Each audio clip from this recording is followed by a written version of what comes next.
ठीक है।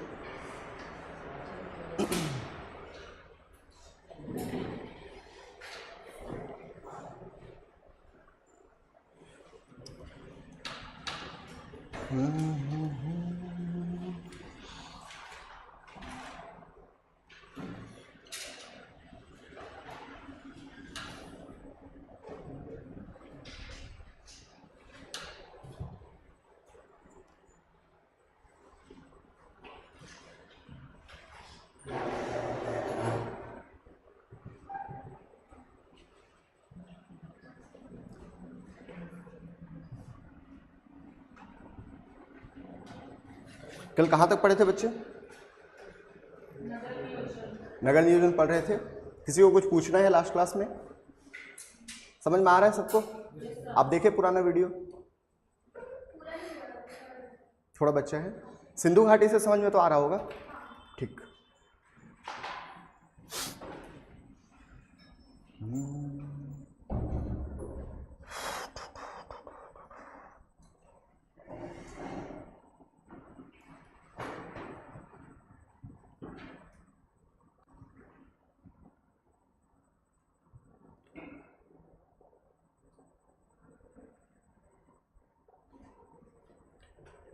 चलिए शुरू करें।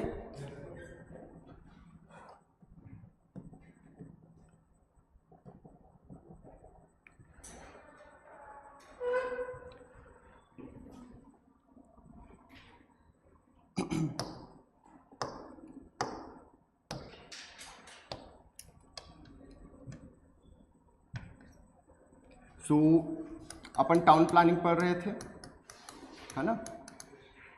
टाउन प्लानिंग को हमने दो हिस्सों में बांट के पढ़ा था। बोलते जाना फटाफट। एक क्या था? सिटाडेल, इसी को दुर्ग कहते हैं या गढ़ कहते हैं, जो भी आप बोल सकते हो, ठीक है। दूसरा क्या था बच्चे? लोअर टाउन या निचला स्थल, ठीक है। ये है लोअर टाउन। ओके। यहाँ पे कौन रहता था या किसके लिए होता था? तो ये प्रशासनिक कार्यों के लिए होता था, प्रशासनिक कार्य के लिए। दूसरी चीज़ यहाँ से हमको क्या मिला है? तो विशाल स्नानागार मिला है, यानी कि ग्रेट बाथ मोहनजोदड़ो से। और हमें यहाँ पे ग्रेनरी भी मिला है, यानी कि अन्नागार मिला है, ठीक है। ये सारी चीज़ें हमने देखा। निचला स्थल की अगर हम बात करें, सबसे पहले तो हमने सड़क के बारे में बात किया, ठीक है। हमने जल निकासी के बारे में बात किया, ड्रेनेज सिस्टम, ठीक है। उसके बाद हमने यहीं पे ईंटों के बारे में बात किया, मकान के बारे में बात किया, ठीक है। और क्या क्या देखे थे? आई थिंक इतने ही देखे थे, ठीक।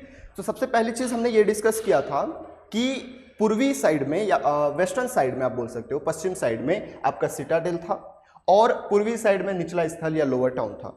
दोनों पर्टिकुलर आप देखोगे तो फोर्टिफाइड है, यानी कि किलेबंदी किया हुआ है। यहाँ की सड़कें अगर हम देखें तो बिल्कुल एक दूसरे को 90 डिग्री एंगल पे काटती थी, यानी कि ग्रिड पैटर्न बनता था। और मुख्य सड़क जो है वो लगभग 10 मीटर चौड़ा हुआ करता था। सड़कें जो है उससे लगातार मतलब आप देखोगे कि अगल बगल आपके ड्रेनेज सिस्टम या नालियाँ बनी हुई है। नालियाँ जो है वो पकी हुई ईंटों से बनती थी और सड़कें जो है वो कच्ची ईंटों से बनती थी। ये सारा चीज़ हमने डिस्कस किया था। उसके बाद हमने देखा कि घर का नाली बाहर के नाली से जुड़ा हुआ था और बाहर का नाली सारा एक दूसरे से कनेक्टेड था और एक मेन होल में जाके मिल जाता था, गटर में जाके मिल जाता था, जिसकी साफ सफाई बहुत अच्छी तरीके से होती थी। नाली पर्टिकुलर ढका हुआ होता था, जिप्सम की कोटिंग की जाती थी या फिर तार की कोटिंग की जाती थी। ये सारा चीज़ हमने कवर कर लिया था। अगर हम घर की बात करें तो घर यहाँ पे पकी हुई ईंटों से बनता था और घर एक मंजिला या दो मंजिला भी होता था। घर की जो आपका गेट है वो लकड़ी की बनी होती थी और गेट पर्टिकुलर घर के पीछे या फिर मेन दरवाज़ा जो है वो पीछे की तरफ होता था। विंडो ना के बराबर होती थी, अगर विंडो है तो बहुत हाइट पे होगा, या तो फिर अगर दो मंजिला घर है तो विंडो सेकेंड मंजिल में होगा। तो ये सारा चीज़ हमने कवर किया था। घर में क्या क्या था, तो बेसिकली एक आंगन होता था, आंगन के अगल बगल 4-5 कमरे वाला छोटा सा मकान होता था। दूसरी चीज़, हर घर में किचन देखने को मिला, हर घर में बाथरूम देखने को मिला, कई घर में टॉयलेट भी देखने को मिला है। अन्य घरों में अगर हम देखें तो घर के पीछे की तरफ कुआं था, और जिस घर में कुआं था पीछे दरवाज़ा नहीं होता था, वो ओपन एरिया होता था, ताकि दूसरे यहाँ से अपना पानी वगैरह ले जाना हो तो ले जा सकते हैं। ये सारी चीज़ हमने कवर की थी, ठीक है। और ईंट की बात हमने की ही, मकान जो है पकी हुई ईंटों से बनता था, किलेबंदी जो है वो कच्ची हुई ईंटें से बनता था, और सड़क भी कच्ची ईंटों से बनता था, नालियाँ पकी हुई ईंटों से बनाई जाती थी। तो ये वाला पोर्शन हमारा कंप्लीट हो चुका था। Is it clear? Any doubt? No. तो आज अपन को सिटाडेल के बारे में पढ़ना है, यानी कि गढ़ के बारे में पढ़ना है। चलिए शुरू करें। यस और नो? ओके।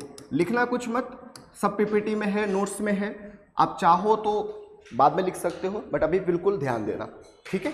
और अगर आप ऐसा है कि सर मैं कर लूँगा कर लूँगी दोनों काम एक साथ, तो आप कर सकते हो, बट मुझे वो नहीं चाहिए कि मैं इधर देख रहा हूँ और आप नीचे देख रहे हो, ठीक है। इसलिए मैं मना करता हूँ, क्योंकि आप लोग पूरा डिवोट हो जाते हो नोट मेकिंग के लिए, है ना, कि सर लिखेंगे तो पूरा दिल और जान से लिखेंगे, और नहीं तो लिखेंगे ही नहीं। तो अगर ऐसा है तो मत लिखिए, और अगर आप दोनों काम एक साथ कर सकते हैं तो आप साथ में लिख सकते हो।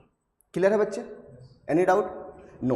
तो अब सिटाडेल सबसे पहले हमने ये देखा सर कि यहाँ पे ज़्यादा अमीर लोग रहते थे, या फिर ये सिंपल प्रशासनिक कार्य के लिए देखा जाता था, प्रशासनिक कार्य हेतु होता था, एडमिनिस्ट्रेटिव वर्क के लिए होता था, ठीक है, एडमिनिस्ट्रेटिव वर्क के लिए होता था। दूसरी मोस्ट इंपॉर्टेंट चीज़ कि इसकी भी किलेबंदी की जाती थी। किसकी बंदी? किलेबंदी, ठीक है, फोर्टिफिकेशन ये भी किया जाता था, ठीक है। सबसे मोस्ट इंपॉर्टेंट चीज़ हमको मोहनजोदड़ो से क्या मिला है? ग्रेट बाथ यानी कि महान या विशाल स्नानागार,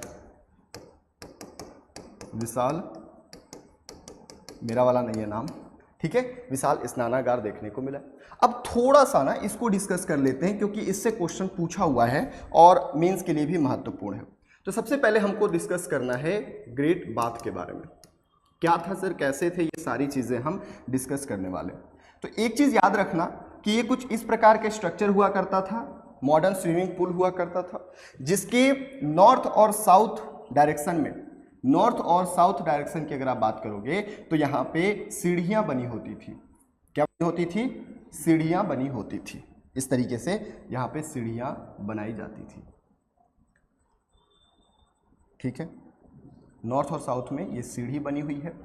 अगर आप ईस्ट और वेस्ट की बात करोगे तो यहाँ पे बड़े बड़े कमरे बनाए जाते थे, बड़े बड़े हॉल बनाए जाते थे, ठीक है, इस तरीके से यहाँ पे बड़े बड़े कमरे या बड़े बड़े हॉल बनाए जाते थे। ये पॉइंट अपन को याद रखना है, ठीक है।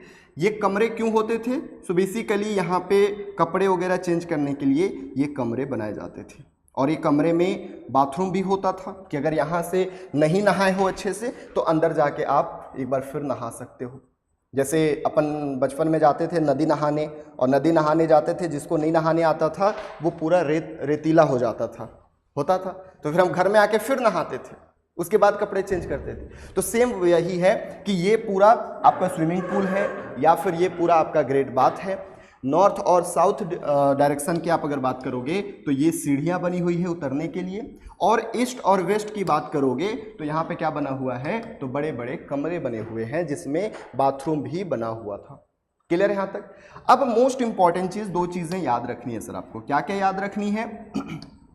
देखिए, ये पूरा एरिया जो है, ये पूरा एरिया, नीचे की बात कर रहा हूँ, तल की बात कर रहा हूँ, ठीक है, फ्लोर की बात कर रहा हूँ, वो ईंटों से बनी हुई है, और जिसमें जिप्सम या तार लगाया गया है, उसकी कोटिंग की गई है ताकि पानी रिसे ना। दूसरी चीज़, यहाँ पे एक कुआं बना, मतलब एक नाली बनी हुई है, और ये नाली के थ्रू बाहर एक कुआं से जुड़ा हुआ है, बाहर एक कुएं से जुड़ा हुआ है, यहाँ से पानी जाता था, यहाँ से पानी जाता था। एक नाली और बनी हुई है, और इस नाली के थ्रू पानी को वापस भेजते थे। मतलब ऐसा नहीं है कि महीनों महीने इसी में नहा रहे हैं, हर आदमी की बदबू इसी में आ रही है, ऐसा कुछ नहीं, ठीक है। मतलब इसकी प्रॉपर क्या होती थी? तो क्लीनिंग होती थी कि 4 लोग नहाए, अब पानी वापस फेंक दो, या 1 दिन 2 दिन में पानी वापस फेंको, कुएं से पानी फिर से लेके आओ। ठीक है। तो ये सारी व्यवस्था हुआ करती थी ग्रेट बाथ में। कहाँ से मिला है सर? तो ये मोस्ट फेमस वाला जो है वो मोहनजोदारो से मिला है, लेकिन धौलावीरा में भी हमको एक ऐसा टंकी देखने को मिला है। बट अगर एमसीक्यूज में क्वेश्चन पूछे तो मोहनजोदड़ो ही लिखना है।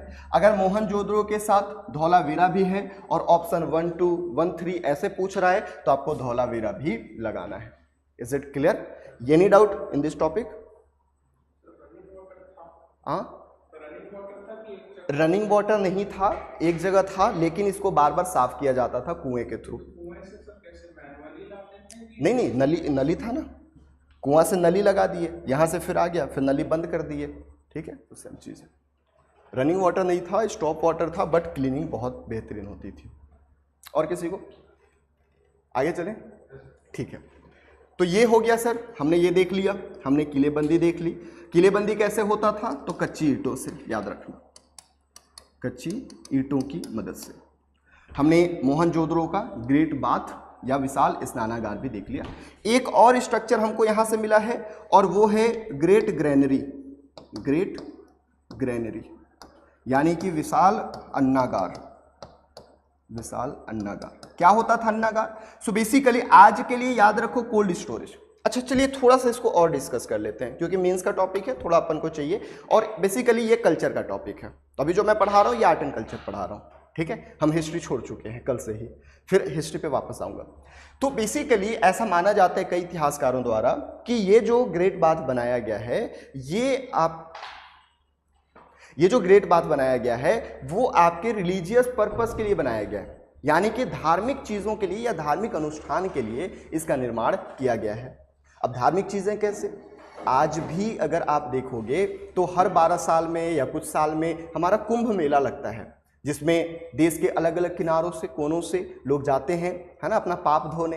तो ऐसा माना जाता है कि ये भी वैसा ही कुछ सिस्टम होगा कि या तो कोई पूजा पाठ करने से पहले या कोई धार्मिक अनुष्ठान करने से पहले, रिलीजियस रिचुअल करने से पहले लोग यहाँ पे स्नान करते थे, पवित्र होते थे और फिर आगे बढ़ते थे, ऐसा मानना है। कई इतिहासकारों का मानना है कि ये कुछ नहीं, एक स्विमिंग पूल था बच्चों को खेलने के लिए, ठीक है। तो अलग अलग इतिहासकार हैं, अलग अलग उनका मत है। हमको यही मान के चलना है कि ये धार्मिक अनुष्ठान के लिए ही बनाया गया एक लाइक बोल सकते हो कि स्ट्रक्चर है। क्लियर है? ओके। अब वापस आते हैं हम इस पे, ग्रेट ग्रैंडरी या विशाल। हाँ जी, लोअर टाउन से अपर टाउन ना, ऑफकोर्स अलाउ था। आज जैसे देखो, आप बिलासपुर के बाहर रहते हो तो बिलासपुर एडमिनिस्ट्रेटिव ऑफिस है, ये जिला है, लेकिन बिलासपुर सिर्फ ये बिलासपुर थोड़ी है। बिलासपुर डिस्ट्रिक्ट की बात करूं तो अगल बगल के कई गांव हैं, तो आप आते हो ना यहाँ पे, ठीक है। तो सेम रहने का काम आप लोअर टाउन में करोगे, काम करने, बिजनेस करने, जितने भी व्यापार होते थे सब गढ़ से होते थे, ठीक है। तो ये सारी चीज़ें यहाँ पे लोग आते थे, ठीक। और किसी को कोई डाउट होगा तो पूछ लेना, ठीक है। चलिए, ये ग्रेट ग्रैंडरी जो है बेसिकली हम ऐसा मानते हैं कि आज का कोल्ड स्टोरेज है, जिसमें जो अनाज होता था उसको हम यहाँ पे सेफली रखते थे, ठीक है। अब सेफली रखते थे, कहाँ कहाँ से इसका साक्ष्य मिला है? तो मोस्ट इंपॉर्टेंट वाला जो है, जिस तरीके से विशाल स्नानागार फेमस है मोहनजोदड़ो वाला, वैसे ही विशाल अन्नागार जो है वो हड़प्पा वाला फेमस है। लेकिन ये मोहनजोदड़ो से भी मिला है हमको, और ये आपको कालीबंगन से भी देखने को मिला है, ये तीनों जगह, ठीक है। तो याद रखना, अगर एक ऑप्शन पूछे तो हड़प्पा लिखना है, अगर 3-4 ऑप्शन अगर दिया है, मोहनजोदड़ो भी दिया है, कालीबंगन भी दिया है, तो ये तीनों आपको याद रखनी है, ठीक है। हड़प्पा वाले का थोड़ा सा डिस्कस कर लेते हैं। हड़प्पा वाला जो है वो कुछ इस प्रकार से स्ट्रक्चर बना हुआ है, 2 भागों में बटा हुआ है, ये 6-6 कतार में बना हुआ है। कितने कतार में बना हुआ है? 6-6, यानी 1 2 3 4 5 6 और इधर 2, यानी कि टोटल 12 हमारे पास अन्नागार के कमरे हैं, जो कि हड़प्पा से मिला हुआ है। फोटो में दिखाऊंगा, अभी लास्ट डे भी दिखाया था। तो ये अपन को गढ़ का हो गया, प्रशासनिक कार्य होता है, किलेबंदी हुआ है, मोहनजोदड़ो से विशाल स्नानागार मिला है, और आपके हड़प्पा, मोहनजोदड़ो, कालीबंगन से विशाल अन्नागार भी देखने को मिला है। जिस प्रकार विशाल स्नानागार मोहनजोदड़ो में है, उसी सेम आकार आकृति के हमको धौलावीरा से भी देखने को मिला है। तो इस प्रकार ये टॉपिक आपका कंप्लीट होता है। अगर किसी को डाउट है then let me know. Any doubt? No. अब थोड़ा सा स्ट्रक्चर अपन देख लेते हैं कि सर पढ़ा तो दिए, था कैसा ये बता दो। ठीक है, तो ये है सर आपका विशाल स्नानागार। इस तरीके से नीचे प्लस्तर हुआ करता था, कोटिंग हुई करती थी। एक साइड पे नाली है, यहाँ दिख रहा होगा, जिससे हम बाहर कुएं से कनेक्ट हुए हैं, पानी बाहर जाता है। एक साइड नाली है जिससे पानी हम अंदर लाते हैं, या फिर मतलब यहाँ से अंदर लाते हैं, यहाँ से बाहर फेंक देते हैं। ठीक है, तो ये उत्तर दक्षिण दिशा में आपके क्या है, तो ये आपकी सीढ़ियाँ बनी हुई है। पूर्व पश्चिम दिशा में यहाँ पे कमरे बने हुए थे, जिसमें टॉयलेट बाथरूम भी कनेक्ट हुआ करता था। ठीक है, यहाँ तक किसी को डाउट? तो ये हमने ये भी पढ़ लिया, अन्नागार भी पढ़ लिया। गोदीवाड़ा के बारे में थोड़ा सा डिस्कस करते हैं।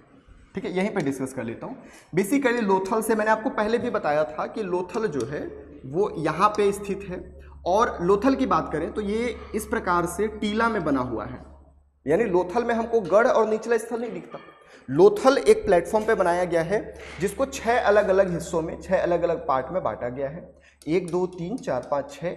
इसके दोनों साइड पे यहाँ पे आप बोलोगे कि कृत्रिम रूप से यहाँ पे डैम बनाया गया है, और ये डैम यहाँ जुड़ा हुआ है। यानी ये जो लाइन बनाया हूँ ये वाला है, और शहर के अगल बगल इस प्रकार से डैम बनाया हुआ है। जब भी यहाँ पे आप देखोगे टाइड पढ़े होगे आप लोगों ने, ज्वार भाटा पढ़े हो, तो जब भी ज्वार आता था तो उसके साथ ही जो नाव होता था, जहाज होता था, अंदर आता था और यहाँ पे इस प्रकार से लगाया जाता था। इसके सामान को, मटेरियल को यहाँ उतारा जाता था, और कुछ सामान भेजना है तो करके, और जब भाटा आता था तो ये वापस चला जाता था।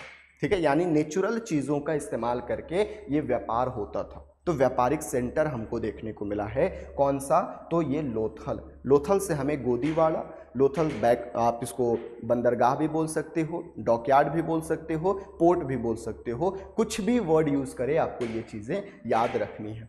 ये एक व्यापारिक केंद्र हुआ करता था। ठीक है सर, एनी डाउट? हाँ बेटा, नहीं, ये अलग पार्ट है, अलग से। तो ये मैंने ये पढ़ाई रहा था तो अलग से, हाँ, अलग से डिस्कस कर दिया। सिटाडेल में अगर हम बोले तो सिर्फ इतना ही है, ये इतना ही है। ठीक है, तो अब आप इसका नोट्स लिख लोगे कि लिखवाना पड़ेगा? समझा दिया है मैंने बहुत डिटेल में, अब आपकी मर्जी, आप जैसा बोलो, फिर हम आगे चलेंगे। लिखवाना पड़ेगा कि लिख लोगे? लिख लोगे? कौन कौन लिख लेगा?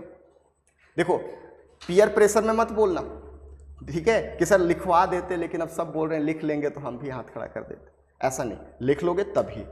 कितने लोग ऐसे हैं कि लिखवाना है? No one? चले आगे चलें। ओके, तो कुछ कुछ नोट कर लो ये थोड़ा बहुत, ताकि याद हो कि लिखना क्या है, नहीं तो घर जाते तब पता चला लिखना क्या था वैसे। ठीक है, तो थोड़ा थोड़ा नोट कर लो ताकि आपको आगे क्लियर रहे, और नहीं नोट करोगे तो फिर हम आगे चलेंगे।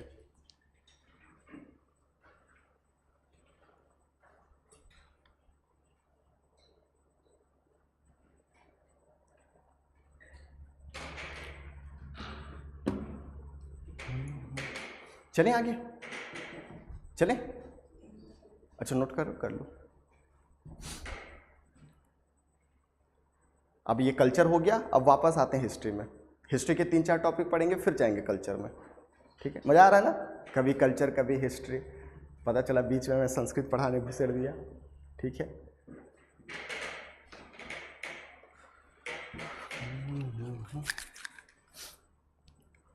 और रेगुलर आइए ना, कहाँ थे इतने दिनों से? अच्छा, ठीक है, और कौन नहीं आ रहा था? आप आ रहे थे? अच्छा, आप रेगुलर? तो ऐसे गैप मत करिए ना कुछ कुछ दिन, ऐसा। इंटरनल में कौन जाता है? देखो, इंटरनल की एक ही स्ट्रैटेजी है कि आप खुद की बेइज्जती कितने लेवल तक करा सकते हो। अगर आप करा सकते हो तो जाके बैठ जाओ। करते नहीं करते यहाँ के प्रोफेसर? करते हैं कि नहीं? बेइज्जती करते हैं कि नहीं? हमारे वाले तो भाई अखंड लेवल पे करते थे। मतलब एक हमारे प्रोफेसर थे और वो ऐसे मतलब पसर जाते थे, ठीक है, सोफा पे, और पसर के जो भाई साहब, मतलब हम पूरे 1 साल में सिर्फ उनको 2 ही बार हंसते हुए देखते थे। एक फर्स्ट सेमेस्टर के वाइवा समय और दूसरा सेकेंड सेमेस्टर के वाइवा समय, मतलब साल में 2 बार वो आदमी हंसता था और फूल ठठा के हंसता था, ठीक है, इतना हंसता था कि हमको बेइज्जती फील होता था। तो अच्छी बात है, यादें आनी चाहिए। हो गया ये, चलें आगे। चलिए, तो अब देखना ना हमारा स्ट्रेटजी इधर थोड़ा सा डिफरेंट अलग हो जाएगा। कैसे अलग होगा समझिएगा। अब हम यहाँ से देखिए, हमने ज्योग्राफी पढ़ लिया, मतलब ज्योग्राफी टॉपिक बोल रहा हूँ, सब्जेक्ट नहीं बोल रहा हूँ। इस टॉपिक का आईवीसी का हमने भौगोलिक स्थिति देख लिया, ज्योग्राफी देख लिया, हमने इसका टाउन प्लानिंग, कहीं कहीं पे एक्स्ट्रा होगा, बाकी जो मैं यहाँ पे लिख रहा हूँ वो हर टॉपिक में होगा ही होगा, ठीक है। 1-2 टॉपिक कम, 1-2 टॉपिक ज़्यादा हो सकता है।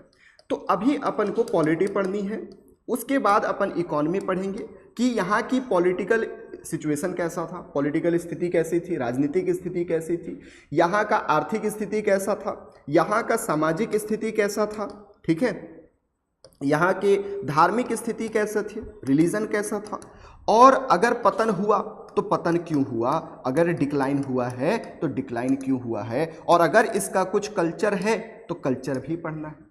कई टॉपिक में 1-2 टॉपिक और बढ़ जाता है, जैसे सोर्सेस, तो यहाँ पे हमारे पास सोर्सेस है ही नहीं तो सोर्सेस पढ़ेंगे नहीं, ठीक है। वैदिक काल में पतन हुआ ही नहीं तो पतन पढ़ेंगे नहीं। अल्टीमेट यही पढ़ना है, लेकिन कई जगह 1-2 अलग ऐड हो सकता है, 1-2 डिलीट हो सकता है, बाकी हमको यही पर्सपेक्टिव संभालना है। अब जब आप मेंस आंसर लिखोगे तो भी आपकी आंसर में वैरायटी दिखनी चाहिए। आप हर पर्सपेक्टिव से बात करोगे थोड़ा थोड़ा, अगर रिक्वायरमेंट है तो। Is it clear? तो इसी तरीके से डाइवर्स इन्वायरमेंट से या फिर डाइवर्स टॉपिक पे आपको बात करनी है। तो हमने ज्योग्राफी देख लिया, सोर्सेस था नहीं, अब चलते हैं पॉलिटी पे कि यहाँ की पॉलिटी कैसी थी। देखिए, कई इतिहासकारों का मानना है, मैं इसलिए इतिहासकारों का बोल रहा हूँ क्योंकि मैं अपने पे कोई भी इल्ज़ाम नहीं लाना चाहता, ठीक है, कि मैं बता दिया, आप कोई किताब पढ़े और उसमें कुछ और बोल दिया तो आप बोलोगे सर तो गलत पढ़ाते हैं। नहीं भैया, मैं गलत नहीं पढ़ा रहा हूँ, क्योंकि यहाँ पे कोई सोर्सेस नहीं है, तो एग्जैक्टली इनकी पॉलिटी कैसे चलती थी हमें कोई भी इसकी आइडिया नहीं है। लेकिन कई इतिहासकार हैं जो कि कुछ कुछ बताते हैं, वही मैं आपको बता रहा हूँ, ठीक है। सबसे पहले एक पिगट करके इतिहासकार हुए, है ना, इसके बारे में मैंने पहले भी बताया था। ये वही पिगट हैं जो हड़प्पा और मोहनजोदड़ो को जुड़वा कैपिटल कहे हैं, ट्विंस कैपिटल कहे हैं। ये कहते हैं कि मोहनजोदड़ो में एक बहुत अच्छा चबूतरा था, प्लेटफॉर्म था, और यहाँ से हमको एक पुरोहित के फोटो मिला है, मूर्ति मिला है, पुरोहित के फोटो मिला है। दिखाऊंगा मैं पुरोहित जो शॉल ओढ़े आराम से खड़े हैं, है ना, दाढ़ी वाला बाबा बोलता हूं मैं उनको, ठीक है। तो वो जो पुरोहित हैं वो बहुत ही ज़्यादा, आप बोलोगे कि बहुत ही ज़्यादा यहाँ के फेमस मूर्ति है या फिर फेमस पर्सनालिटी है। तो पिगट कहते हैं कि पुजारी या पुरोहित समूह द्वारा यहाँ शासन किया जाता रहा होगा। तो एक पर्सपेक्टिव क्या आ गया सर कि यहाँ के शासक कौन होंगे, पुरोहित समूह होंगे, ठीक है। दूसरे इतिहासकार हैं, इनका नाम याद नहीं रखना है, सिंपल याद रखो, कई इतिहासकार हैं, और इन्होंने कहा कि ना ऐसा कोई सिचुएशन नहीं था, ऐसा कोई सिचुएशन नहीं था। आईवीसी के जो लोग थे ये बहुत ही शांत स्वभाव के थे, बहुत ही शांत स्वभाव के थे। क्यों? क्योंकि ये व्यापारी समूह थे। आज आप देखना, कोई व्यापारी जो 0 से शुरू किया हो कभी लड़ाई झगड़ा नहीं चाहता, व्यापारी कभी नहीं चाहता कि लड़ाई हो, ठीक है। क्यों? सोचो, अभी इजराइल और ईरान लड़ रहे हैं, सबसे ज़्यादा नुकसान किसका हो रहा है? व्यापारियों का। हॉर्मुज की जो जल संधि है, स्ट्रेट ऑफ हॉर्मुज जो है वो बंद हो गया, व्यापारी समूह का नुकसान हो रहा है। तो व्यापारी कभी भी नहीं चाहता कि लड़ाई हो। इवन आप देखोगे आगे, आप लोग मॉडर्न हिस्ट्री पढ़ चुके हो, सिराज के बारे में ऐसा कहा जाता है कि सिराज को हराने का काम, या प्लासी का युद्ध जब हुआ 1757 में, तो सबसे विरोधी में उसके व्यापारी समूह ही थे। जगत सेठ जो कि सबसे बड़ा व्यापारी समूह था और वही उसके विरोध में था। रॉबर्ट क्लाइव को उसी ने पैसा दे के रोका था कि रुक जा भाई, इसको हटा, है ना, और किसी और को बना, ठीक है। तो सबसे ज़्यादा नुकसान अगर युद्ध से होता है तो वो व्यापारियों को होता है। इसलिए व्यापारी थोड़े से शांत स्वभाव के होते हैं। याद रखना, मैं उन व्यापारियों की बात कर रहा हूँ जो 0 से शुरू किया, जो अपने बाप के व्यापार पे, अपने बाप के बिजनेस पे बैठे हुए हैं। उनको तो क्या फ़र्क पड़ता है जी, तुम लड़ो हम भी आएंगे, ठीक है। सो ऐसा कहा गया कि चूंकि ये व्यापारी समूह थे, ये शांत स्वभाव के थे, इसलिए यहाँ पे कोई भी एक शासक नहीं था, एक शासक नहीं था। और जब एक शासक नहीं होता है यानी कि यहाँ पे किसी भी प्रकार का आप बोलोगे कि मोनार्की नहीं थी, मोनार्की नहीं थी, राजतंत्र व्यवस्था नहीं था। जब एक व्यक्ति शासन करता है, मोनो का मतलब सिंगल, जब एक व्यक्ति शासन करता है तो उसको हम राजतंत्र कहते हैं। अच्छा, तो फिर जब राजतंत्र नहीं था तो कुछ लोग शासन करते थे, ऐसा कहा गया कि अकेला कोई बंदा शासन नहीं करता था, कुछ लोग मिलते थे और शासन करते थे। ठीक है, जब कुछ लोग मिलकर शासन करते हैं, आपस में डिस्कस करके शासन करते हैं, तो इसी को कहा जाता है कि रिपब्लिकन फॉर्म ऑफ गवर्नमेंट था, रिपब्लिक या फिर गणतंत्र था। याद रखना, ये तब का गणतंत्र है, आज के गणतंत्र नहीं है। आज का गणतंत्र अलग होता है, पहले का गणतंत्र अलग होता था। दोनों में डिफरेंस पता है या फिर मैं बताऊं? अभी किसी को डाउट है कि कल का डिफरेंस, मतलब कल का गणतंत्र क्या होता था और आज का गणतंत्र क्या है? बताऊं? चलिए थोड़ा सा डिस्कस कर लेते हैं। जैसे मान के चलो, एक वर्ड हमने आज का सुना गणतंत्र, एक वर्ड हमने आज का सुना लोकतंत्र, और एक गणतंत्र हमने पहले का सुना। ये प्राचीन भारत का है और ये आज का है। देखिए याद रखिएगा, ये हमारा भारत है, ठीक है, काजू कतली समझ के खा मत जाना। ये क्या है बाबू? भारत है। भारत को हम राज्य कहते हैं। क्यों राज्य कहते हैं? तो आप लोगों ने पढ़ा होगा कि सर हमारे पास ये 4 एंटिटी है, एलिमेंट है जो कि राज्य कहलाता है। क्या क्या है सर? हमारे पास टेरिटरी है, हमारे पास पॉपुलेशन है, हमारे पास गवर्नमेंट है, और ये गवर्नमेंट कैसा है? तो सॉवरेन है। जिसके पास ये 4 चीज़ें होती है, 4 एलिमेंट होते हैं, वो राज्य कहलाता है। चूँकि इंडिया है देयर ऑन टेरिटरी, इंडिया है population, India has there government, and this government are sovereign in nature, that's why India is called as a state. Is it clear? अब ये स्टेट है तो स्टेट का कोई ना कोई हेड होगा। क्या होगा? हेड होगा। और हम देखते हैं कि राज्य का प्रमुख कौन होता है जी? तो राज्य का प्रमुख राष्ट्रपति होता है। President is a head of state. और उसी प्रकार से भारत को चलाने के लिए हम देखते हैं कि हमारे पास गवर्नमेंट भी होता है, और गवर्नमेंट का जो प्रमुख होता है उसको क्या कहते हैं? तो ये है हमारा प्रधानमंत्री या मंत्रिपरिषद। ठीक है, 2 ही चीज़ याद रखना, ये आम जनता है, ठीक है, आम जनता है, और आम जनता को राइट है क्या करने का? वोट देने का। जब भी आम जनता वोट देता है मतलब इलेक्शन हो रहा है। इलेक्शन 2 टाइप का होता है, एक प्रत्यक्ष और अप्रत्यक्ष, डायरेक्ट इलेक्शन और इनडायरेक्ट इलेक्शन। अलग रखो। अब समझो, जब भी गवर्नमेंट के प्रमुख का, जब भी सरकार के प्रमुख का इलेक्शन हो, जब भी प्रधानमंत्री का इलेक्शन, अब बोलोगे सर प्रधानमंत्री का इलेक्शन ही नहीं होता। अरे भाई, मंत्रिपरिषद का तो होता है ना। ठीक है, तो जब भी इलेक्शन के थ्रू सरकार बने, इसको कहते हैं लोकतंत्र। क्या कहते हैं बच्चे?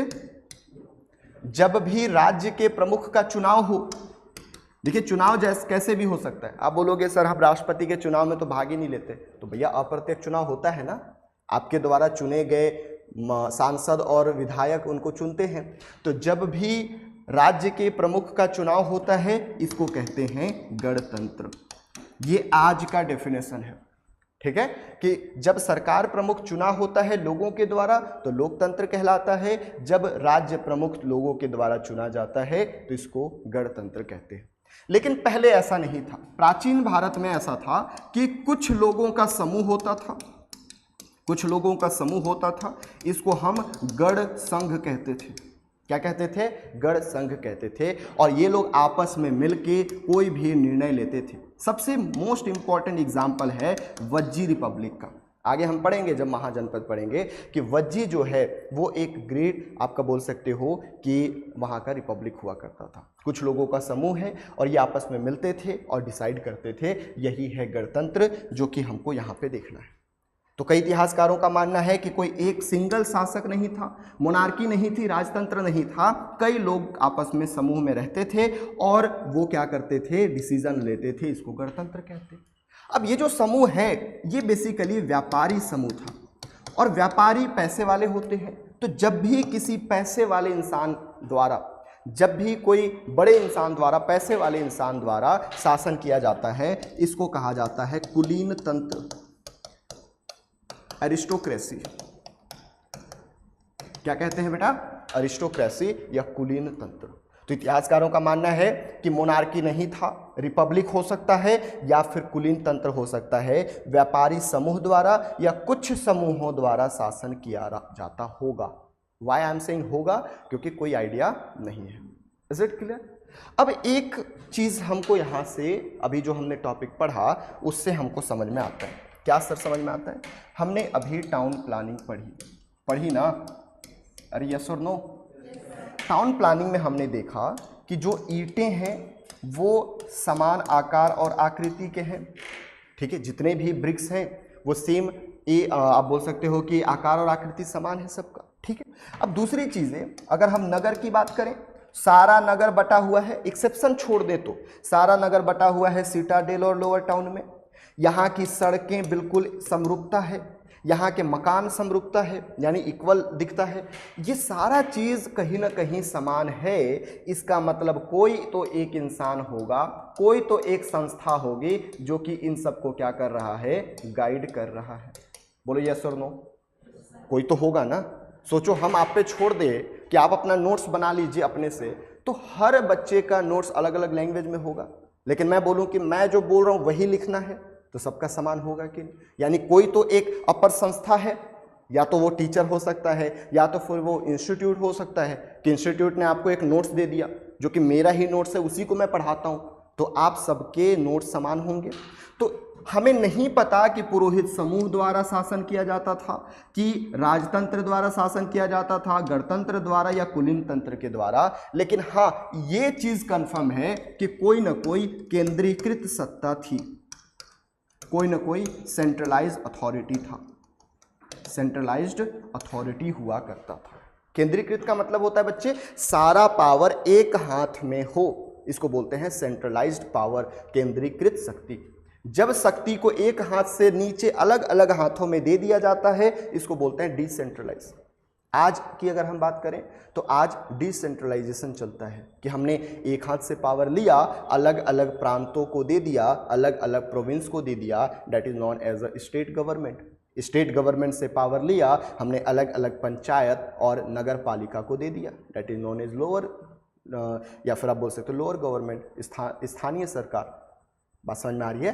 तो यहाँ किसी न किसी प्रकार के केंद्रीकृत सत्ता या सेंट्रलाइज अथॉरिटी तो थी, ये हमको कंफर्म है। Any doubt? समझ में आया? बहुत डिटेल मैंने डिस्कशन किया है, आप चाहो तो लिख सकते हो या तो मैं डिक्टेट करके लिखवा दूं,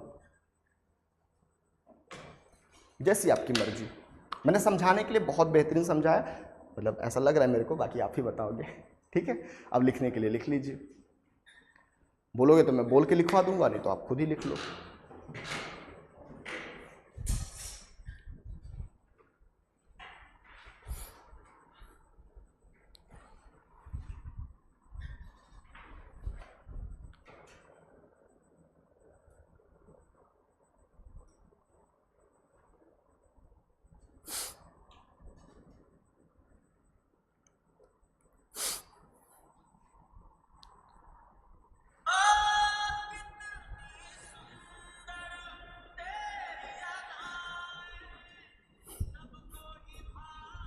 लिखो लिखो, अपना काम करो।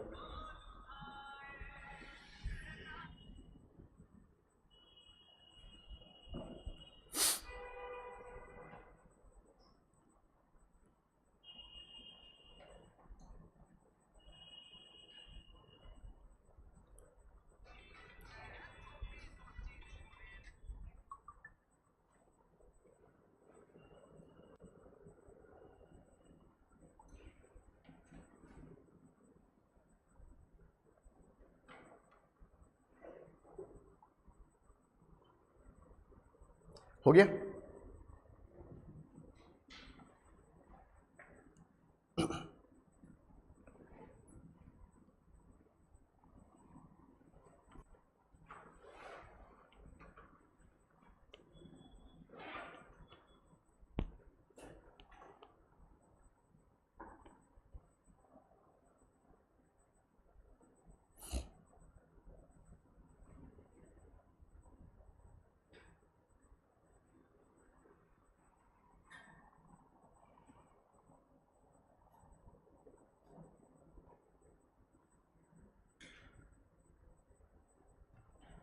ऑनलाइन में भी कुछ बच्चे हैं क्या?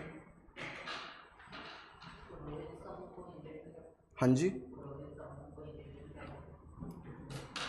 पुरोहित समूह को प्रिस्टली क्लास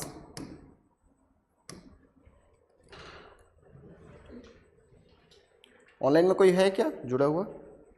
3 लोग हैं। कौन कौन है भैया? 3 लोग। समझ में आ रहा है आप लोग को? जो भी 3 लोग हैं, समझ में आ रहा है आप लोग को?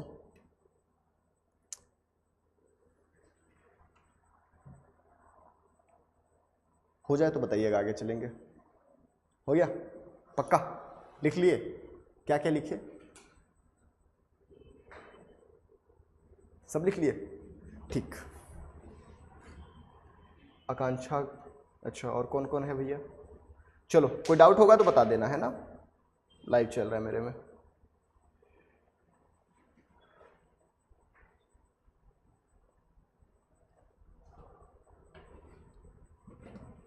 और कौन है?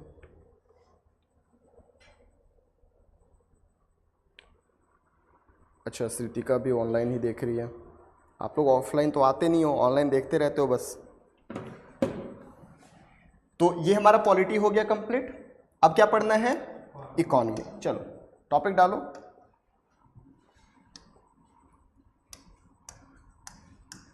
मैं आपको इतना डिटेल में पढ़ा दे रहा हूं कि दोबारा कहीं पढ़ने की जरूरत ही नहीं पड़ेगी, ठीक है? तो बस क्लास में थोड़ा सा फोकस हो जाना, क्लास में रह के किसी और के बारे में मत सोचते रहना, ठीक है?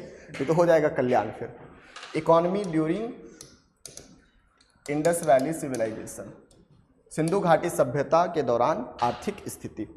अब आर्थिक स्थिति को भी हम अलग अलग हिस्सों में बांटेंगे। कौन कौन से हिस्सों में?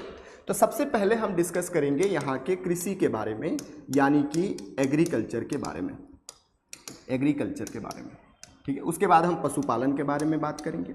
देखिए हमारा समाज कैसे डेवलप होता है ये आपको यहाँ से समझ में आएगा, ठीक है?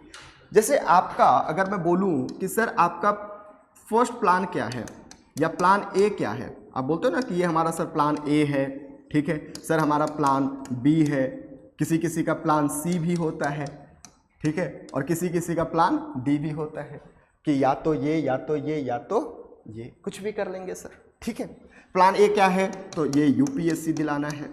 प्लान बी क्या है बच्चे, बताइए तो, ऑनलाइन वाले भी बता सकते हो, है ना? क्या है प्लान बी? अदर में कौन सा? कोई सीजीपीएससी, चलो ठीक है, सीजीपीएससी हो गया क्योंकि हम सीजी वाले हैं। और प्लान सी व्यापम, वाओ बेटा यूपीएससी से व्यापम जाने के लिए ना जिगरा चाहिए होता है। जिगरा किस बात की? एटीट्यूड की, कि यार हम अधिकारी बनने वाले थे और अब हम चपरासी के लिए फॉर्म भरेंगे।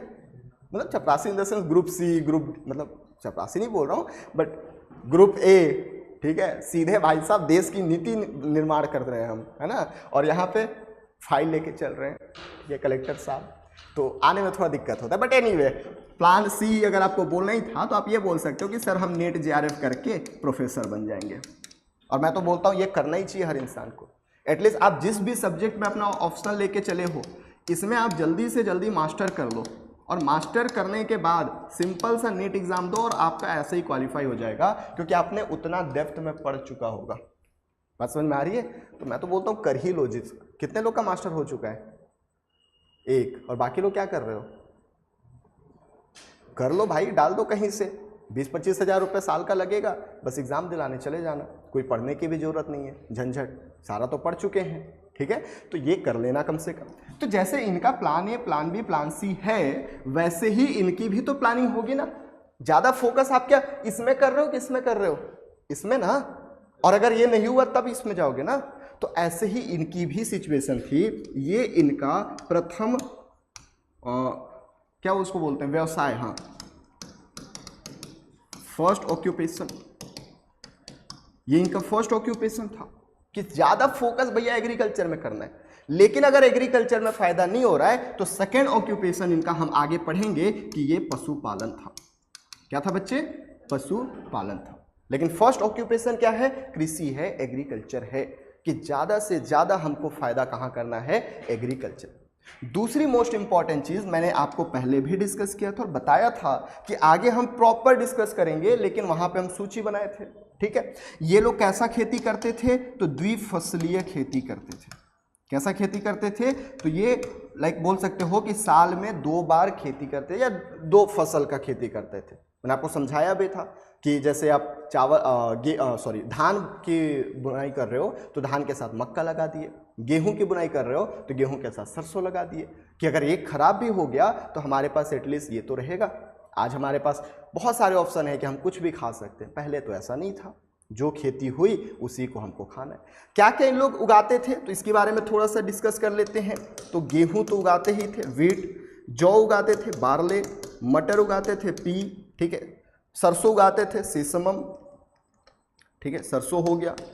और क्या उगाते थे? तो डेट उगाते थे, खजूर, और क्या उगाते थे? गेहूं, चावल, राइस, ठीक है। तो ये सारे चीज़ों की खेती करते थे। ये याद रखना, डेट जो है वो बहुत सारे किताबों में नहीं मिलेगा, क्योंकि किताबें जब लिखी गई उसके बाद इसकी खोज हुई है। तो ये डेट यानी खजूर का भी खेती इन लोग किया करते थे। गेहूं उगाते थे, जौ उगाते थे, मटर उगाते थे, सरसों उगाते थे, ठीक है, खजूर उगाते थे, चावल वगैरह उगाया करते थे।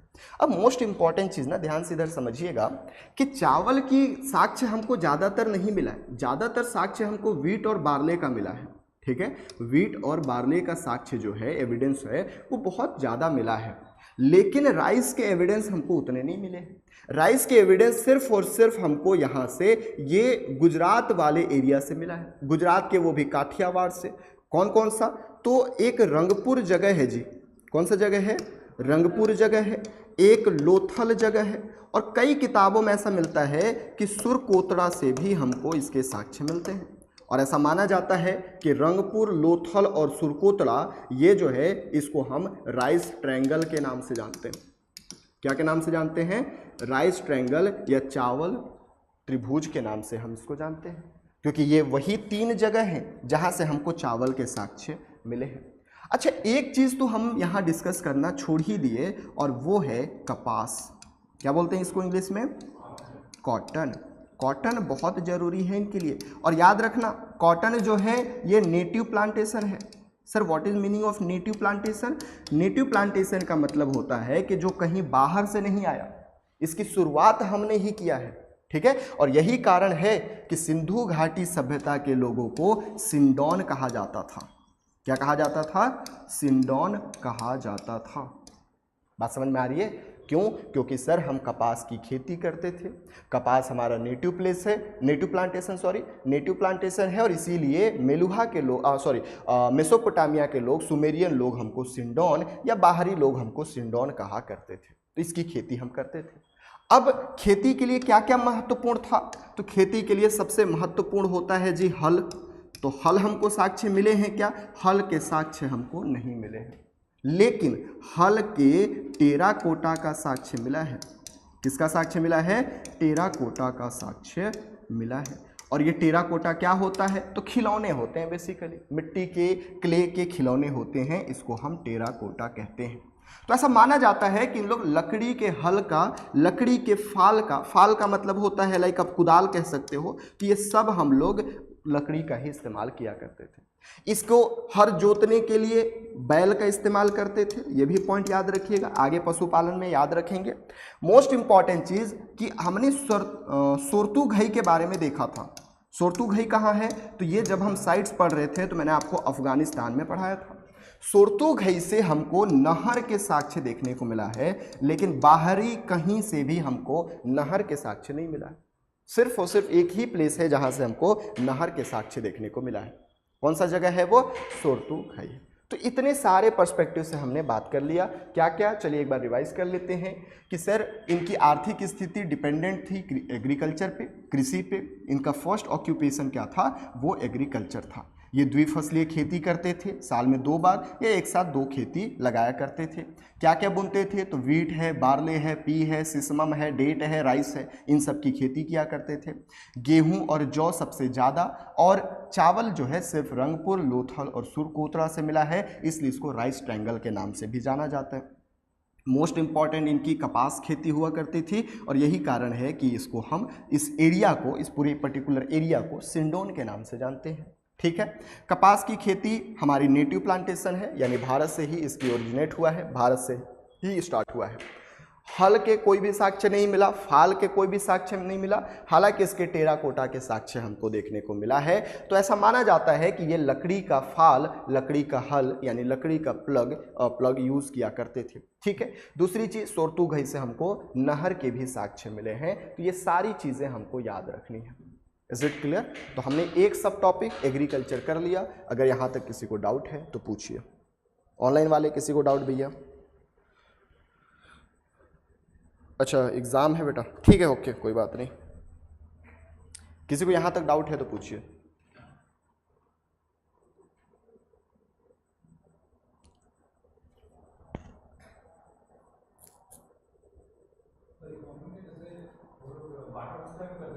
हाँ बेटा,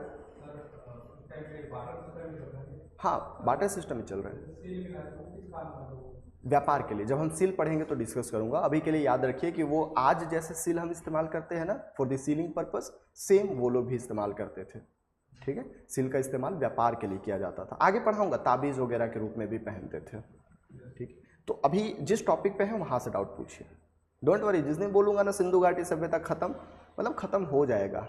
ठीक है, एक भी डाउट नहीं बचेगा। लिख लीजिए इसको, लिखना चाहेंगे तो। हाँ, एक चीज़ और जोड़ सकते हैं, वो हमने पहले पढ़ा भी था कि कालीबंगन से हमको क्या मिला है? जुती हुई खेत।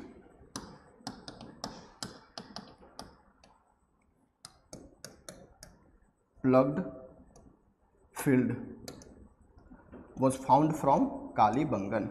ठीक है, लिख लीजिएगा English medium, plugged field was found from Kalibangan.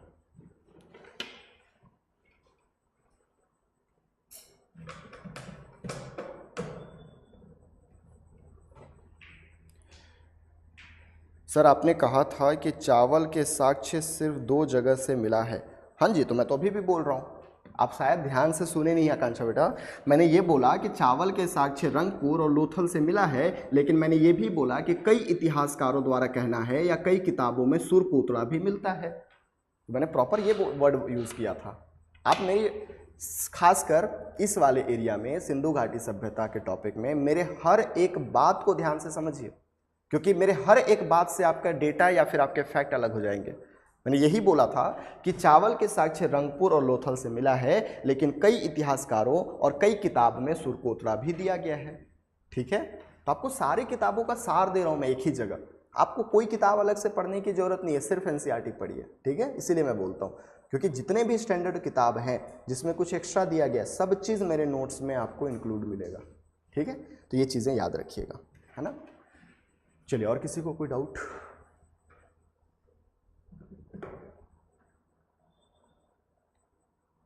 बुझा रहा है पक्का सबको? ठीक, जैसे बोरियत काहे छाई हुई है शकल पे तुम लोग के? हाँ, देखो बोरियत तभी छाती है जब या तो सर समझ ही नहीं आ रहा है, या तो सर हो गया आज के लिए, अब कल पढ़ाना, ऐसा वाला है क्या? नहीं ना? हाँ, तो हैप्पी हैप्पी पढ़ो। ठीक है, चले आगे, ये सारा चीज लिख लिए। चलिए, तो अब चलते हैं अपन किस पे? पशुपालन पे। ठीक है, थोड़ा सा डिस्कस करते हैं पशुपालन पे। तो इकोनॉमी के अंदर ही सेकंड टॉपिक हो जाएगा पशुपालन। पशुपालन याद रखिए, इनका सेकंड ऑक्यूपेशन है, प्लान बी। ठीक है, सेकंड ऑक्यूपेशन है। अब यही चीज़ें मैं क्यों यहाँ पे प्लान बी बता रहा हूँ, सेकंड ऑक्यूपेशन, क्योंकि नेक्स्ट टॉपिक हम पढ़ने वाले हैं वैदिक काल, और वैदिक काल में उनका पशुपालन पहला ऑक्यूपेशन रहता है। ठीक है, और एग्रीकल्चर सेकंड हो जाता है। लेकिन जैसे ही लेटर वैदिक आ जाएंगे, वापस से खेती फर्स्ट हो जाएगा, यानी प्लान बदलते रहता है। कभी कभी आपको लगता होगा कि यूपीएससी हमारी जीवन है, लेकिन कई बार बोलोगे कि सर पटवारी बन जाते हैं फिर यूपीएससी देख लेंगे, होता है ना। फिर आपके लिए प्लान बी प्लान ए बन जाता है कुछ समय के बाद। ठीक है, फिर जब पटवारी बन गए तो अब भाई साहब फोड़ेगा तुम्हारा भाई यूपीएससी, बस समझ में आ रही है। तो ऐसे ही इनकी भी प्लानिंग चेंज होती रही। अब यहाँ से क्या क्या जरूरी है, वो सारा चीज़ रटने से बढ़िया कि सर क्या क्या इन लोग करते थे। जैसे मैं लिस्ट बनवा दूंगा कि हाँ भाई इन लोग बैल पाला करते थे, ठीक है, सुअर पाला करते थे, गधा पाला करते थे, है ना, कुत्ता पाला करते थे, ठीक है, और क्या क्या, तो गेंडा पाला, मतलब आपको गाली नहीं दे रहा हूँ मैं, मतलब जानवर के नाम लिख रहा हूँ, ठीक है। कोई ये मत सोचेगा सर गाली काहे दे रहे हो क्लास में, तो ऐसे नाम थे। बट ये सब नहीं भी याद रखोगे तो कोई दिक्कत नहीं है। जो चीज़ें हमको, मतलब यहाँ कट नहीं लगा रहा हूँ तो पता चला तुम लोग ये समझ लिए कि सर ये लोग नहीं पालते थे, ये याद नहीं भी रखोगे तो चलेगा। मोस्ट इंपॉर्टेंट चीज़ जो याद रखनी है वो ये है कि आपको राइनोसॉर या एक सींग वाला गेंडा, एक सींग वाला गेंडा, ये आपको याद होना चाहिए, राइनोसॉर, ठीक है। क्यों? क्योंकि सबसे ज्यादा पवित्र इसको सैक्रड माना जाता था, सबसे ज्यादा पवित्र जानवर माना जाता था, सैक्रड जानवर माना जाता था। क्यों? क्योंकि जितने भी उनके सील हैं, जितने भी मुहर हैं, उन सब में इनके साक्ष्य देखने को मिलता है, ठीक है। तो ये मान लीजिएगा। वैसे इसको एक मिथिकल एनिमल माना जाता है। Sir what is mythical animal? Mythical animal का मतलब है कि ये एक्चुअल में था या नहीं था, वी डोंट नो। एक्चुअल में था कि नहीं था ये हमको नहीं पता है, होगा भी नहीं भी होगा, क्योंकि हमने आज तक ऐसा जानवर नहीं देखा जो एक सींग लेके घूमता हो। हमने देखा है क्या? नहीं। आप बोलोगे सर गेंडा होता है, लेकिन इसकी बात कर रहा हूं मैं, ये अलग है, ठीक है। ये एक सींग वाला गेंडा ये अलग था, मैं अभी फोटो दिखाऊंगा आपको, ठीक है, तो आपको समझ में आएगा। ये बिल्कुल ही मिथिकल एनिमल माना जाता है, जो कि ज़्यादा पवित्र जानवर मानते थे। अब दूसरी चीज़ जो हमको याद रखनी है बेटा, वो डिस्कस करना है हॉर्सेस पे। हालांकि घोड़े का जो साक्ष्य है हमको सुरकोतरा से मिला है, सुरकोतरा से हमको क्या मिला है, तो सुरकोतरा से हमको एक संदिग्ध हड्डी मिला है, ठीक है, संदिग्ध हड्डी मिला है। लेकिन इतिहासकारों का मानना था कि वे घोड़े से उतना ज़्यादा परिचित नहीं थे। हो सकता है ये घोड़े का जो हड्डी है वो कहीं और से आ गया होगा, इनको घोड़े की ज़्यादा नॉलेज नहीं थी। अब मोस्ट इंपॉर्टेंट चीज़, एक और जानवर गाय पे बात कर लेते हैं, ठीक है। अब आप बोलोगे कि सर आपने यहाँ बताया बैल था, तो गाय तो ऑब्वियस सी बात है, मैं भी यही बोल रहा हूँ कि गाय तो होगी। बट याद रखना, गाय का अभी तक कोई साक्ष्य नहीं मिला है। थोड़ा सा हमारे लिए ये है ना अलग सेंसिटिव मामला हो जाता है कि सर बैल था तो गाय होगा, लेकिन अभी तक कोई साक्ष्य नहीं मिला है, अभी तक कोई भी एविडेंस नहीं मिला है। No evidence found till today. अभी तक कोई भी एविडेंस हमको देखने को नहीं मिला है, ये पॉइंट याद रखना। हाँ जी बेटा, क्या बैल गाय से आया होगा, मैं तो बोल ही रहा हूं, लेकिन हमको कोई साक्ष्य नहीं मिला। होता होगा बट हमको कोई एविडेंस अभी तक नहीं मिला है। मैं बोला ना, आज के क्लास में मेरी बातों पे बहुत ध्यान रखिएगा, क्योंकि मेरी बातों को आप अगर दूसरे तरीके से इंटरप्रेट किए तो फिर सारा टॉपिक अर्थ का अनर्थ हो जाएगा, ठीक है। मैंने ये कहा कि बैल है तो गाय होगी, नो डाउट, मैं मानने को रेडी हूं, लेकिन अभी तक हमको कोई इसका साक्ष्य नहीं मिला। मैंने ये थोड़ी बोला कि बैल नहीं, गाय नहीं था, मैंने ये बोला कि अभी तक कोई भी साक्ष्य हमको देखने को नहीं मिला है। घोड़ा नहीं है ऐसा इतिहासकारों का मानना है, ऐसा यूपीएससी का भी मानना है, ठीक है। तीसरी चीज सबसे महत्वपूर्ण, एक सींग वाला गेंडा है, ये पॉइंट अपन को याद रखने हैं। इसके अलावा याद रखिएगा, हमको हाथी पालने के भी साक्ष्य मिले हैं, ठीक है, गुजरात से। हमको ऊंट पालने के भी साक्ष्य मिले हैं। ऊंट पालने का जो साक्ष्य है वो बेसिकली, ऊंट भारत में मेसोपोटामियन लोगों से ही आया है, भारत में ऐसा नहीं था पर्पस, मतलब ऐसा स्टार्टिंग से नहीं था, उन लोग ही लेके आए हैं ऐसा माना जाता है। तो याद रखिएगा, हाथी पालन भी करते थे, ऊंट पालन भी करते थे। तो ये सारा चीज़ आपके ये पशुपालन से संबंधित है। कोई डाउट है यहाँ तक तो पूछिए, कोई डाउट है तो पूछिए।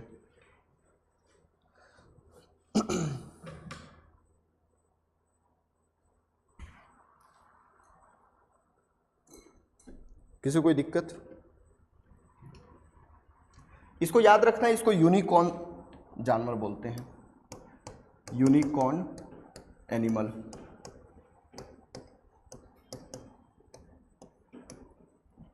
बहुत सारे सील में इसके साक्ष्य मिले हैं। तो आज के लिए बच्चे इतना ही। नेक्स्ट क्लास में हम आगे एग्रीकल्चर, ये इकॉनमी बचा हुआ है, इकॉनमी बहुत बड़ा टॉपिक है, हमने तो 2 ही बात की है। अभी हम इस पे बात करेंगे व्यापार के बारे में, हम बात करेंगे टेक्नोलॉजी के बारे में कि टेक्निक कैसा था, ठीक है, तो ये सारी चीज़ें डिस्कस करने के बाद हमारा ये इकॉनमी कंप्लीट होगा। सोसाइटी उसके बाद पढ़ेंगे, सोसाइटी महत्वपूर्ण है, रिलीजन पढ़ेंगे, और उसके बाद फिर यहाँ होने के बाद फिर हम वापस से आ जाएंगे कल्चर वाले टॉपिक में, जिसमें हमको सील पढ़ना पड़ेगा, हमको मूर्ति पढ़ना पड़ेगा। ठीक है, ये सारा चीज़ कल्चर का टॉपिक है। चलिए, हाँ बेटा। घोड़ा नहीं, एक सिंग वाला जानवर कहाँ देखे हो यार? ये आदमी मूवी की बात करने लग जाता है। यहाँ पे हम एक सिंग वाला जानवर की बात कर रहे हैं। ठीक है, आप मूवी बहुत ज़्यादा देखते हो, है ना? बचपन से देखते ही आ रहे हो तो हाँ, फोटोज को दिखा दो। तो एक काम करना ना, जब मैं मेडिवल इंडिया पढ़ाऊँ ना, तो आप मूवी देखना उस समय बंद कर देना, क्योंकि इतने घटिया घटिया मूवी बनी है मेडिवल इंडिया पे कि फिर मैं पढ़ाऊंगा तो फिर आप परेशान हो जाओगे। मैं बात कर रहा हूँ इसकी, ये है यूनिकॉर्न। ठीक है, बड़ा करके देख लो। ऐसे ऐसे क्या कर रहे हो ऐसे? ठीक है, बोलो बड़ा करो सर। ये है, दिख रहा है? हाँ, तो यही है यूनिकॉर्न। ठीक, हाँ, एक और लिख सकते हो, ये वो भी मिला है, सांड मिला है, सांड। ठीक है, तो जानवर में सांड भी लिख सकते हो। कुबड़ वाला सांड लिख लेना, कुबड़ वाला सांड।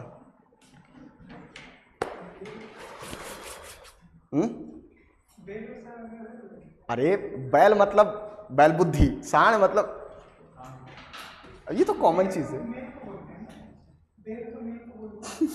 आदमी को। नहीं भाई, मैं तो बैल नहीं हूं, आप अपना देख लो। मजाक कर रहा हूँ। हाँ, मतलब वो उनका मेल जो पार्टनर होता है उसको बैल कहते हैं, और वही अगर ताकतवर हो गया तो किसको? बुल लिख लो ना, सिंपल सा बुल ही। अब यार तुम लोग ना मेरे से इंग्लिश मत पढ़ लो, ठीक है? मेरे से इतिहास पढ़ो। बैल को क्या कहते हैं, सांड को क्या कहते हैं, कुत्ते को क्या कहते हैं? हाँ, ये किसका है? ये सेम ही तो है, मतलब ये अलग है, जानवर है, इसके बारे में उतना जानकारी नहीं मिला है। हॉर्न टाइगर बोला जाता है इसको। ठीक है, ये एनसीईआरटी में दिया हुआ था, नए एनसीईआरटी में यहाँ पे लगा के ला दिया हूँ, ज़्यादा टेंशन मत लो। अच्छा, ये कोई काम के क्वेश्चन हो तो पूछ लो भाई, तुम लोग के क्वेश्चन भी तो अलग लेवल पे जा रहे हैं।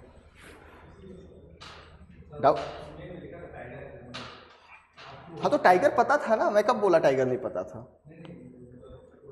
हाँ, टाइगर था। उनको हम देखो उतना ही डिस्कस किए हैं जो एग्जाम में पूछता है। यहाँ से क्वेश्चन पूछा हुआ है, यहाँ से पूछा हुआ है, ये पूछा हुआ है। ठीक है, तो ये डिस्कस किए। बाकी इन सब के बारे में डिस्कस करने चाहो तो 1 घंटे लगेंगे। ये भी तो ध्यान रखना है क्या पढ़ना है क्या छोड़ना है। ठीक है, हाँ, और कोई रिलेवेंट डाउट हो तो पूछिए। ऑनलाइन में किसी को डाउट है? लास्ट 1 मिनट हूँ मैं, जल्दी बताइए। हाँ बेटा, अच्छे से, हाँ पूछो पूछो। क्या नहीं समझ में आ रहा? जब मैं समाज पढ़ाऊंगा तो बताऊंगा ना, काहे टेंशन ले रहे हो? ये सब चीजें समाज में आती है, खाना पीना, कपड़ा, क्या पहनते थे, कैसे रहते थे। बेटा अभी अभी जानवर से इंसान बने हैं, आदि मानव से इंसान बने हैं ना, तो ऐसे अचानक थोड़ी सुधर जाएंगे। ठीक है, नॉनवेज थे, दूध दही भी